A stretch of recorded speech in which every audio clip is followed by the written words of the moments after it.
देखिए, film the 100 एक ऐसा फिल्म है जिसमें ये दिखाया गया है कि अगर हमारे पूरे वर्ल्ड, हमारे पूरे अर्थ पे एक न्यूक्लियर वेपन्स का वॉर हो जाए तो ये वॉर हमारे पूरे अर्थ, हमारे पूरे नेचर, हमारी पूरी लाइफ को इस तरीके से डिस्ट्रॉय करके रख देगी कि इसमें कई सौ सालों के लिए किसी भी इंसान, किसी भी एनिमल्स का सर्वाइव करना इम्पॉसिबल हो जाएगा। हालांकि इस फिल्म में जितनी भी सारी चीजें दिखाई गई है वो सबके सब तो पॉसिबल नहीं है, लेकिन फिर भी मैं आपको ये बता देता हूँ कि अगर एक न्यूक्लियर बम ब्लास्ट होता है तो उसके कुछ ही सेकंड बाद इतनी तेज रोशनी निकलती है कि अगर आप उसको देख लेते हैं तो कुछ समय के लिए आपकी आंखों की रोशनी चली जाएगी। उसके बाद जब ये बम ब्लास्ट होता है तो ये अपने आसपास सूरज की सरफेस पे जितनी गर्मी है उससे कई गुना ज्यादा हीट प्रोड्यूस करता है। इस हालात में अगर कोई पर्सन या एनिमल्स उसके आसपास भी रहा तो वो इस तरीके से खत्म हो जाएगा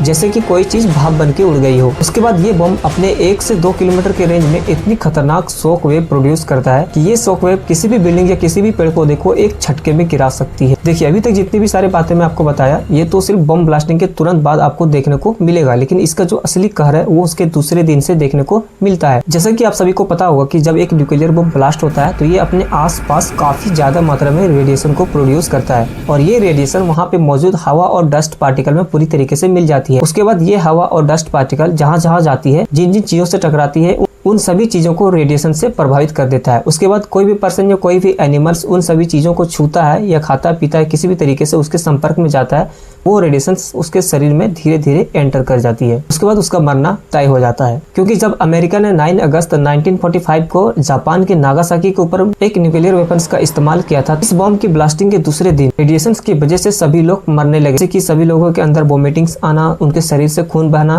और कहीं ना कहीं अलग अलग कैंसर से उसका मर जाना। तो इस तरीके से इस रेडिएशन का प्रभाव कई सौ सालों तक रहता है। जब कोई एक न्यूक्लियर बम ब्लास्ट होता है तो इतना सारा नुकसान देके जाता है। तो सोचिए, एक न्यूक्लियर वेपन्स का पूरा वॉर हो जाए तो ये किस तरीके से हमारे पूरे नेचर को, हमारी पूरी लाइफ को तबाह करके रख देगी। इन्फॉर्मेशन अच्छी लगी तो वीडियो को लाइक कर सकते हैं और आप हमें फॉलो और सब्सक्राइब भी कर सकते हैं। Thank you.